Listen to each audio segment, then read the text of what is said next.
नमस्कार दोस्तों, स्वागत है आपका आज की इस वीडियो में। और आज हम समरी डिस्कस करने वाले हैं जीबी शॉ का प्ले पिग्मेलियन। इस प्ले की समरी को आज हम डिस्कस करेंगे। तो आइए शुरू करते हैं जॉर्ज बर्नार्ड शॉ का पिग्मेलियन। इस कहानी की शुरुआत लंदन की एक तूफ़ानी और बारिश वाली रात से होती है। लोग बारिश से बचने के लिए एक चर्च के अंदर छिप जाते हैं। यहाँ पे हम देखते हैं कि बाहर पे मिसिस हिल और उनकी बेटी क्लारा और बेटा फ्रेडी है। फ्रेडी जो कि टैक्सी ढूंढने के लिए जाता है, लेकिन उसे टैक्सी मिलती नहीं है। और भागते भागते अचानक क्या होता है कि वो एक गरीब फूल वाली लड़की जो वहाँ पे बगल में फूल बेच रही है, जिसका नाम है एलिज़ा डुलिटिल, उससे टकरा जाता है और उसके फूल कीचड़ में नीचे गिर जाते हैं फ्रेडी की वजह से। तो यहाँ पे एक झगड़े वाला सीन स्टार्ट हो जाता है। नाम याद रखना, एलिज़ा डुलिटिल। फिर हम आगे देखते हैं कि एलिज़ा ज़ोर ज़ोर से अपनी टपोरी वाली लैंग्वेज में फ्रेडी के ऊपर चिल्लाने लगती है। तभी भीड़ में एक आदमी, प्रोफेसर हेनरी हिगिंस, चुपके से एलिजा की हर बात को नोट करने लगता है। लोगों को लगता है कि वो एक पुलिस वाला है, लेकिन ऐसा नहीं है।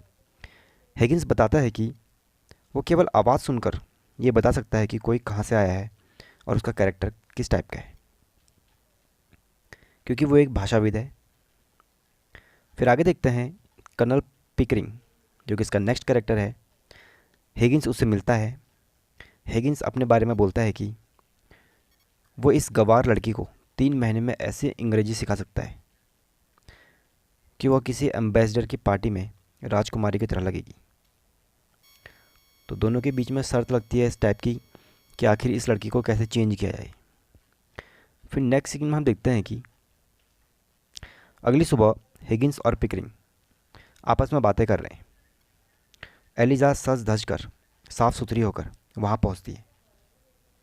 वो कहती है, मुझे ठीक से बोलना सिखाओ ताकि मैं बड़े फूलों की दुकान में काम कर सकूं। वो हिगिंस को पैसे देने की पेशकश भी करती है।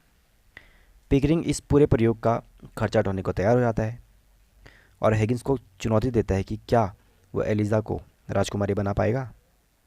और हिगिंस उसकी चुनौती को स्वीकार कर लेता है।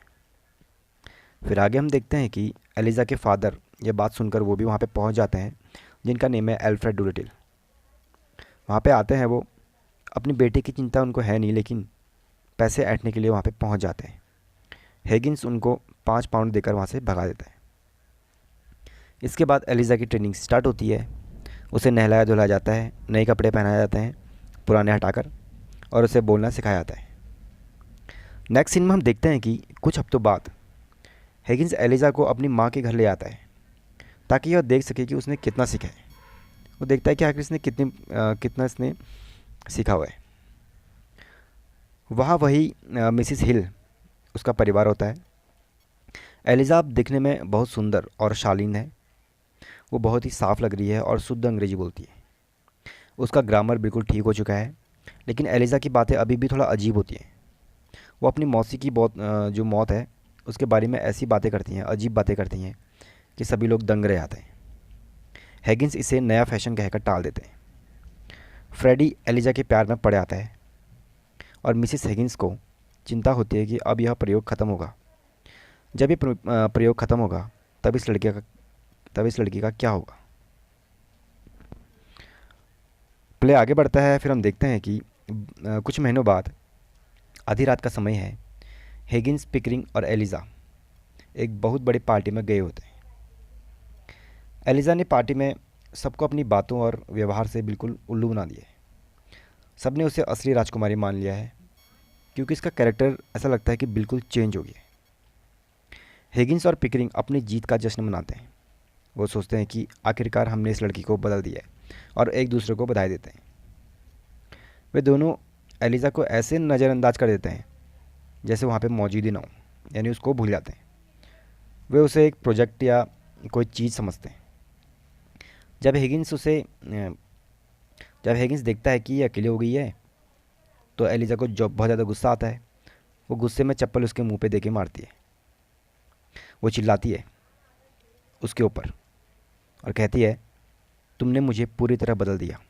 अब मैं ना तो सड़क पर रह सकती हूँ और न ही समाज में मेरा कोई स्थान है। हिगिंस को उसकी भावनाओं की परवाह नहीं होती और एलिज़ा उसी रात घर छोड़कर भाग जाती है।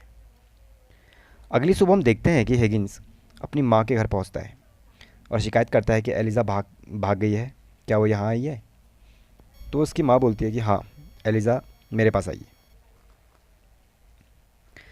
एलिज़ा के जो फादर है वहाँ पे आते हैं, जो अब बहुत अमीर हो चुके हैं हिगिंस की एक सिफारिश की वजह से। वो अपनी नई अमीरी और समाज को देखकर काफ़ी दुखी हो गए हैं अब, क्योंकि अब उन्हें समाज से डर बहुत ज़्यादा हो गया है। समाज के डर की वजह से उन्हें अपनी प्रेमिका से शादी करनी पड़ रही है। एलिज़ा नीचे आती है और हिगिंस को दिखाती है कि अब वो एक स्वतंत्र महिला है। वो कहती है कि अब वो फ्रेडी से शादी करेगी या शायद हिगिंस की राइवल बनेगी। हिगिंस चाहता है कि एलिज़ा उसके साथ रहे, लेकिन ऐसा नहीं होता है। एलिज़ा फ्रेडी से शादी करती है और यहीं पे स्टोरी समाप्त हो जाती है। सौ इस नाटक में हमें बहुत कुछ बताना चाहते हैं।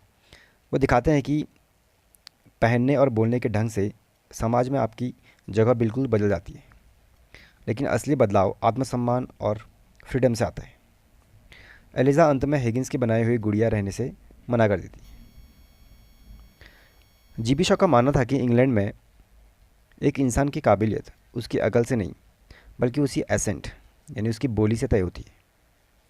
अगर आप गंवारों जैसी इंग्लिश बोलते हो तो समाज आपको नीचा दिखाएगा या नीच समझेगा, भले ही आप कितने अच्छे इंसान हो। एलिज़ा को सिर्फ उसकी बोली बदलकर राजकुमारी जैसा सम्मान मिलने लग गया था। सौ दिखाना चाहते हैं कि ये समाज और इसकी सामाजिक दीवारें कितनी ज़्यादा खोखली है। इस नाटक में एक लड़की को इंसान बनाने की कहानी शॉ बताते हैं। शुरुआत में एलिज़ा सिर्फ एक एक्सपेरिमेंट थी, लेकिन अंत तक उसे समझ में आता है कि असली लेडी वह नहीं है जो अच्छी इंग्लिश बोले, बल्कि वह है जिसे सम्मान मिले। एलिज़ा कहती है कि एक फूल वाली और राजकुमारी में फ़र्क कपड़े या बोली का नहीं, बल्कि इस बात का है कि दूसरे उसके साथ कैसा व्यवहार करते हैं। ये कहानी अगर कहा जाए तो ग्रीक में भी एक ऐसी पुरानी स्टोरी थी जिसमें एक मूर्तिकार अपनी बनाई मूर्ति से ही प्यार करने लगता है और वो जिंदा हो जाती है। शॉ ने इस रोमांटिक विचार को बिल्कुल नकार दिया था। वह हिगिंस, जिसे एक मूर्तिकार दिखाया गया है, और अपनी बनाई एलिज़ा मूर्ति को प्यार नहीं करता, बल्कि उसे एक सामान समझता है। शॉ दिखाना चाहते हैं कि एक गुरु अपने शिष्य को बना तो सकता है, पर उसे अपना गुलाम नहीं रख सकता। एलिज़ा के पिता एल्फ्रेड के जरिए शॉ ने समाज के दोगलेपन पर चोट की है। जब एल्फ्रेड गरीब था तब वो आज़ाद था। जैसे ही वो अमीर हुआ तो उसे तमीज़ और शादी जैसी सामाजिक नियमों में बंधना पड़ा।